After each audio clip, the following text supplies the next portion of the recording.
Hello everybody, it's Brian for GadgetUnit.com, and in this video I'll be taking a look at the NUU Mobile X3. You can pick this up directly from NUU Mobile, SIM-free unlocked, for $179.99, and at the time of doing this video, Amazon has it for $149.99. I'd also like to thank NUU Mobile for sending this out to me for review. For the full list of specs, take a look at the written review that's linked down below in the video's description. With the rather dated specs comes a dated design, but that's not to say that the design doesn't work, because it certainly does, and everything overall is for the most part rather usable. It is a plastic phone, but it still feels quite solid and delivers a fair amount of grip. The back cover on my unit is black, but they do have a phone that does have a white back. It would be nice if they would sell them separately. I haven't been able to find those if they do. On the left side is our volume rocker, which has a fair amount of feedback when being pressed. The same goes for the lone power button on the right side. Unfortunately, at the top you have your 3.5mm headset jack and micro USB 2.0 port. I personally prefer for these things to be at the bottom of the device, which is where the lone microphone is. On the front is our 4.5-inch display, 3 touch buttons below the screen for navigation, an earpiece on the top, an LED indicator, the 2-megapixel front-facing camera, and some sensors. On the back is your 8-megapixel rear-facing camera, LED flash, and some new branding, and of course the speaker. Speaking of the speaker, for phone calls, it does a decent job at providing sound loud enough that you can hear from a reasonable distance.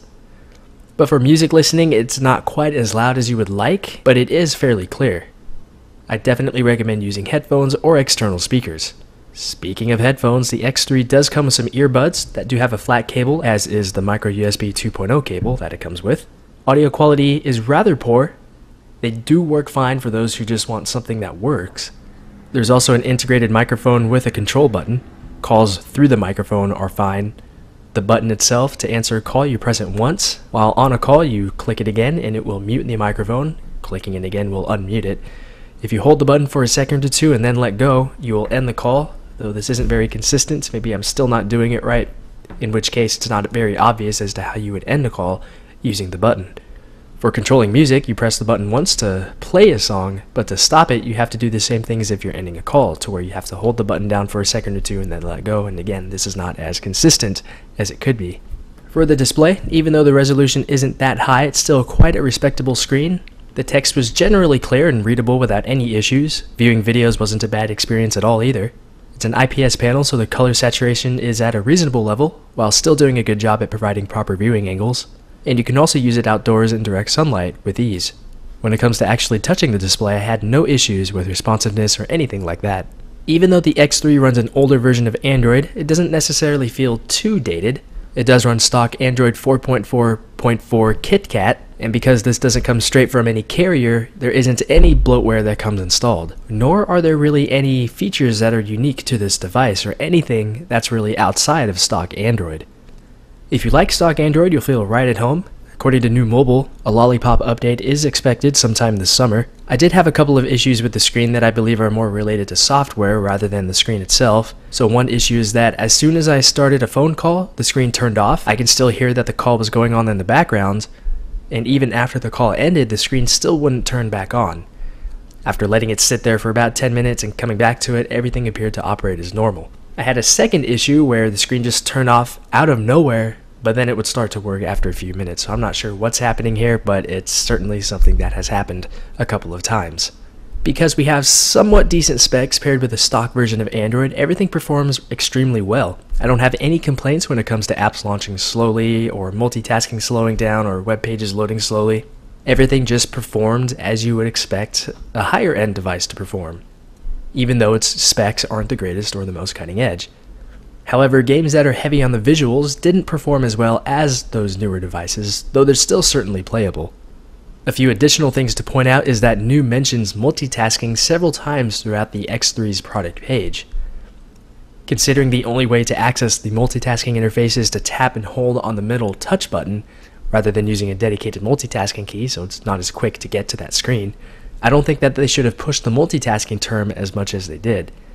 Additionally, having 1 gig of RAM does limit how far you're able to push the multitasking capabilities, so I just think that they should have toned down a little bit in that regard.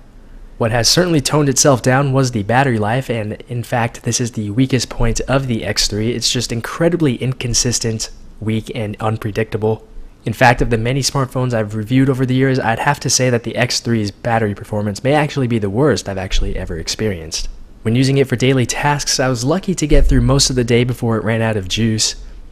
Standby time was very inconsistent, sometimes losing as much as 50% overnight, while some days it seemingly seemed just fine throughout the day. But with light usage, I generally made it through the entire day, assuming standby time wasn't acting up. Start doing things that require more horsepower, such as LTE video streaming or gaming, and you could easily drain the battery within an hour or two. To make things even worse, there were a few instances where the phone would shut itself down after reporting there being nothing left, yet after I turned it back on without plugging it back in, it said there was anywhere from 6% left. I think the most it had when it shut off at one point was 15%.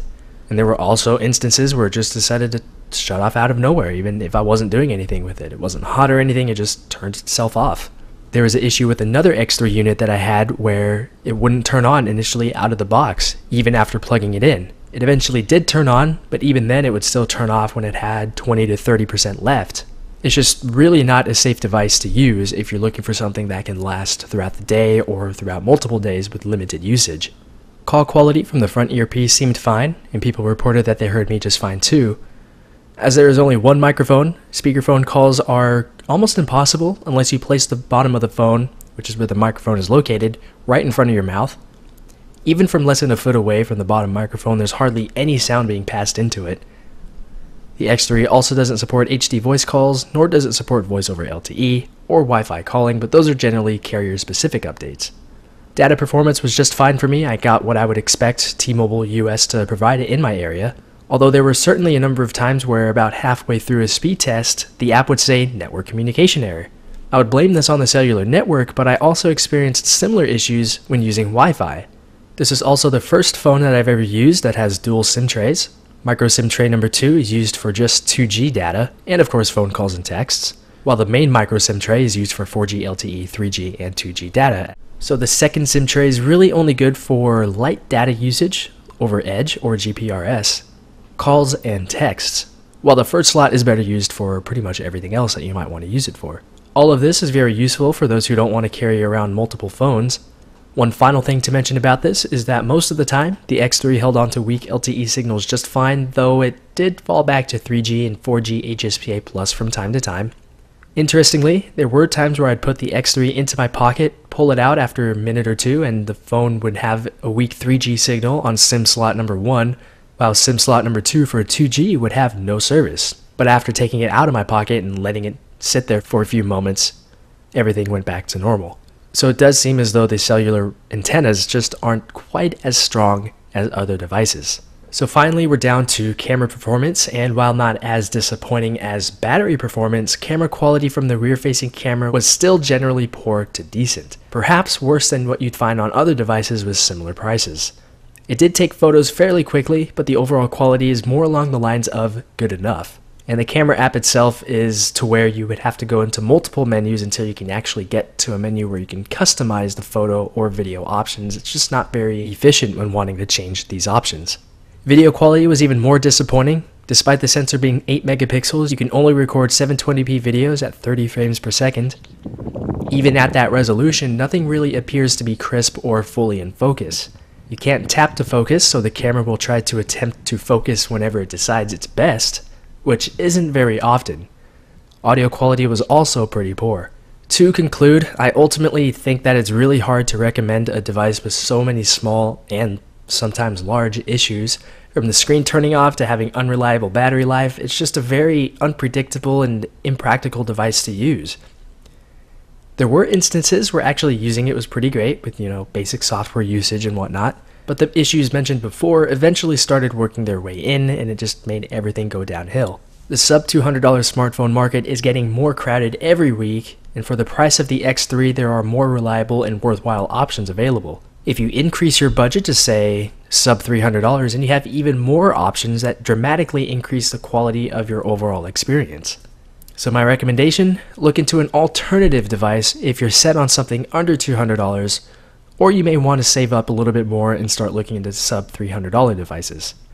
If you have any comments, questions, or feedback about this or anything else, feel free to leave those down below in the comments area. But that's it with the video, so thanks a lot for watching, and I'll talk to you guys very soon.